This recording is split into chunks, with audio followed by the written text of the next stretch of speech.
Bismillahirrahmanirrahim. Assalamualaikum warahmatullahi wabarakatuh. Alhamdulillah. Wassalatu wassalamu ala rasulillah wa ala alihi wa amma ba'du. Masih kita pada kesempatan yang berbahagia ini membahas tentang bagaimana metode Nabi SAW dalam menyampaikan ajaran-ajarannya kepada para sahabat. Di antara keunikan yang dipilih oleh Rasul SAW dari berbagai macam metode dakwah dan pengajaran adalah yang pertama, ta'limuhu sallallahu alaihi wasallam asy-syara'i'a bitadrij. Jadi Nabi SAW itu mengajarkan kepada umat tentang suatu syariat dengan berangsur-angsur, bitadrij. Artinya tidak langsung kepada poin utamanya, tetapi bagaimana Nabi SAW itu berangsur-angsur di dalam menyampaikan kepada para sahabat sehingga sahabat paham poin utama daripada syariat tersebut. Jadi Nabi SAW itu selalu menjaga metode tersebut. Jadi agar sahabat menerimanya itu dengan baik. Karena para sahabat itu yang sebagaimana kita tahu, mereka itu sebelum datang Nabi SAW dalam keadaan jahiliyah. Mereka tidak paham agama sedikit pun. Mereka tidak paham banyak tentang akhlak yang mulia, sehingga ketika Nabi SAW datang dan mengajarkan mereka tentang akhlak, tentang syariat, banyak dari mereka itu yang masih belum bisa memahaminya secara utuh. Butuh step by step, selangkah demi selangkah, sedikit demi sedikit, sehingga mereka bisa memahami poin tersebut. Ini sebagaimana contohnya dalam contoh di sini dari riwayat Imam Ibnu Majah dari Jundab ibni Abdullah radhiyallahu anhu qala, berkata, kunna ma'an Nabi sallallahu alaihi wasallam, kami bersama dengan Nabi sallallahu alaihi wasallam, berkumpul dengan Rasul, wa nahnu fityan hazawirah, dan kami ketika itu masih muda, masih ya bisa dikatakan anak ABG, anak belasan tahun, kira-kira seperti itu. Kemudian fata'allamnal imana qabla an nata'allamal Qur'an.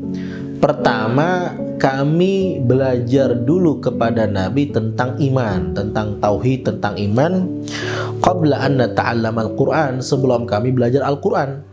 Maka ketika mereka bertanya kepada Rasul tentang iman kepada Allah, sebelum Nabi SAW ajarkan kepada mereka Al-Quran yang begitu banyak mengandung tentang tauhid, tentang syariat, tentang akhlak dan sejarah umat manusia, sejarah para nabi, yang pertama kali Rasul sampaikan kepada mereka, dan mereka itu masih pada umur yang sangat muda, masih umur belasan tahun.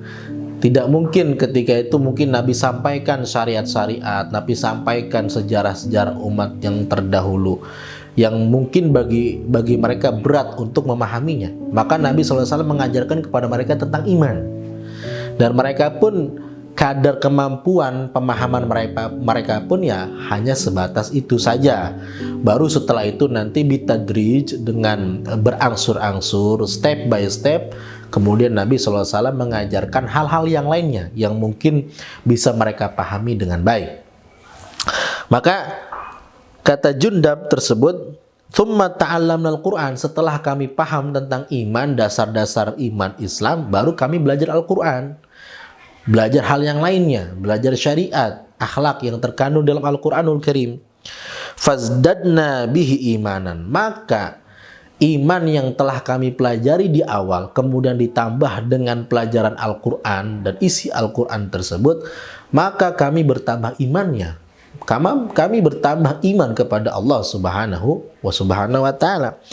Artinya di sini Nabi SAW mengajarkan kepada mereka, khususnya di sini dalam contoh riwayat di sini adalah anak-anak muda, itu belajar tentang masalah dasar-dasar keimanan, dasar-dasar rukun iman, rukun Islam, Allah itu bagaimana kita menyembah kepada Allah Subhanahu wa taala, meyakini tentang Allah Subhanahu wa taala bagaimana.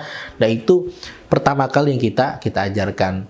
Mungkin kalau dalam konteks sekarang kita temukan banyak ya, alhamdulillah nih orang-orang yang non muslim masuk ke dalam agama Islam. Tentunya ketika mereka baru masuk ke dalam agama Islam, mereka baru berikrar, menyatakan dengan syahadatain, dengan 2 syahadat, menyatakan masuk ke dalam Islam.